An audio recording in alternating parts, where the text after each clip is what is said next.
rupiah kita terus terdepresiasi terhadap dolar? Silakan dengan jawaban Anda, Pak Mikael.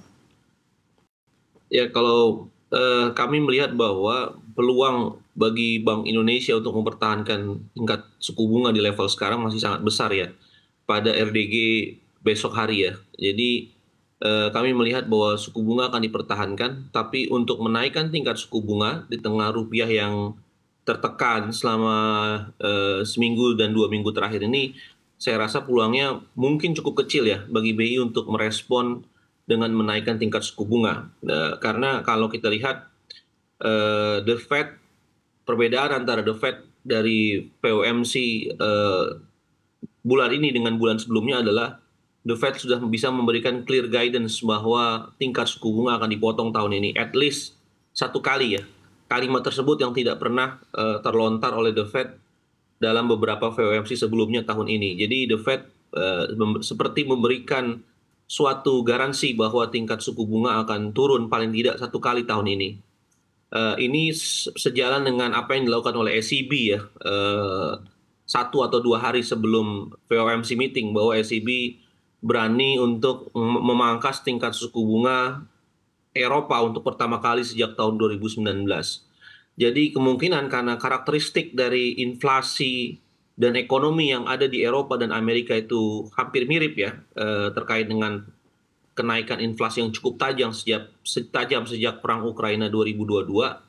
Kita lihat inflasi di Eropa sudah mau hampir kembali ke dalam target inflasinya 2%, tapi SCB berani mengambil langkah memangkas tingkat suku bunga karena SCB melihat forward looking tekanan terhadap inflasi semakin berkurang dan semakin tidak ada, sehingga SCB melihat bahwa inflasi sangat mungkin untuk kembali ke level 2%. Nah, seharusnya The Fed juga akan melakukan hal yang sama seperti SCB.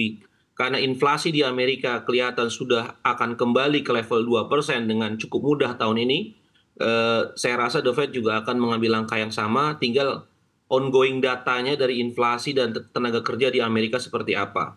Tapi kami melihat bahwa perlambatan ekonomi Amerika itu masih terus berlangsung ya, karena daya beli masyarakat dilihat dari indikator penjualan retail di Amerika terus turun, dan juga kalau kita lihat pertumbuhan ekonomi di Amerika kuartal pertama juga tinggal 1,3% dan mendekati level yang cukup mengkhawatirkan di kuartal kedua. Kalau misalkan perlambatan itu berlanjut, maka saya rasa The Fed sekarang lebih data dependent daripada bulan-bulan sebelumnya.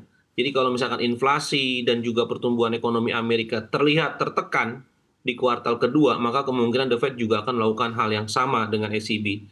Oleh karena itu, BI sebagai bank sentral yang juga forward looking dan melihat kerangka kerjanya dengan inflation target, juga saya lihat tidak ada tekanan yang berarti terhadap inflasi Indonesia ya, walaupun mata uang kita terdepresiasi terhadap rupiah, karena hampir semua mitra dagang utama kita juga mengalami hal yang sama, mata uangnya mengalami depresiasi. Jadi fenomena depresiasi rupiah ini bukan hanya dialami oleh Indonesia, tapi hampir dialami oleh semua mata uang counterparty Indonesia ya.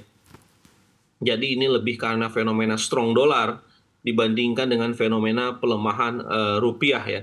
Oleh karena itu, karena tekanan inflasinya lebih kecil, karena rupiahnya juga terdepresiasi bersamaan dengan mata uang negara-negara lain, saya rasa BI akan mempertahankan tingkat suku bunganya dibandingkan dia akan menaikkan tingkat suku bunga di RDG bulan ini.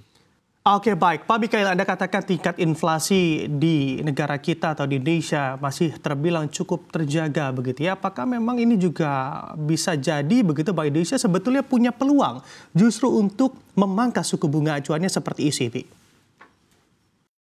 Kalau saya rasa BI punya ruang yang cukup besar untuk memangkas tingkat suku bunga di tahun ini ya.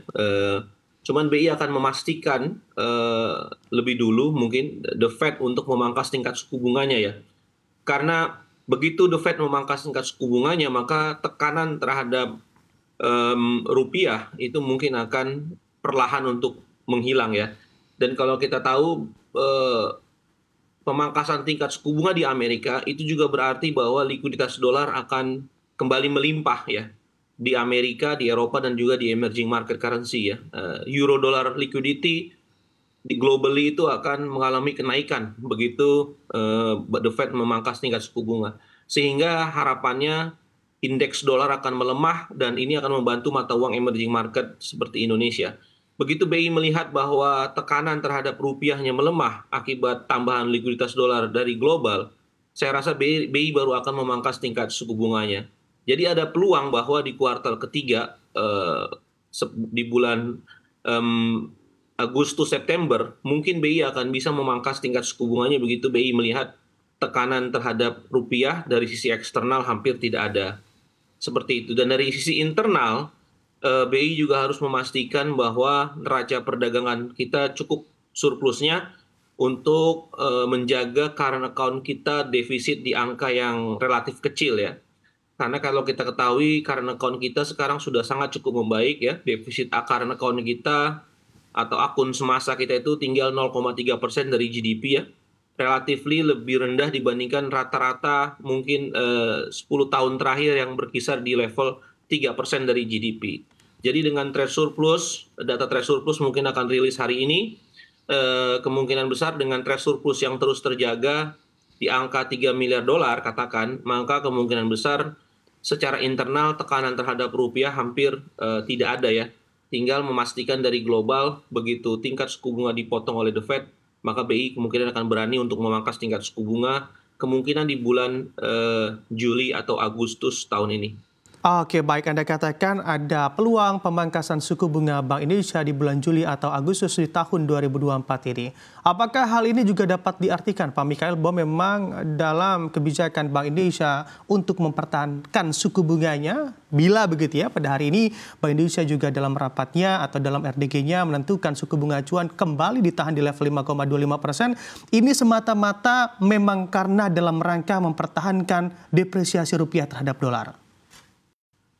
Ya, depresiasi rupiah tentu akan mempengaruhi inflasi ya, dan juga karena bank sentral kita bergerak dalam kerangka target inflasi ya, maka salah satu caranya adalah untuk mempertahankan inflasi tetap rendah adalah mempertahankan nilai tukar rupiah. Nah, dengan BI mempertahankan nilai tukar rupiah di level sekarang, saya rasa sudah cukup untuk Bank Indonesia mempertahankan atau mencoba untuk memperkuat nilai tukar rupiah. Saya rasa seperti itu dan memastikan bahwa stabilitas makroekonomi di dalam negeri juga relatif terjaga ya. Jadi instrumen-instrumen BI untuk mempertahankan rupiah itu tidak hanya lewat menaikkan tingkat suku bunga, tapi juga intervensi BI di pasar obligasi, di pasar forex, dan juga intervensi BI di derivatif market ya, di non delivery forward ya. Nah itu saya rasa treatment atau policy yang bisa dilakukan BI daripada menaikkan tingkat suku bunga ya menurut saya. Karena dengan menaikkan tingkat suku bunga lagi, saya rasa ini akan menambah cost of fund yang lebih tinggi lagi di internal industri keuangan kita yang mungkin akan counterproduktif dengan pertumbuhan ekonomi kita ke depan ya.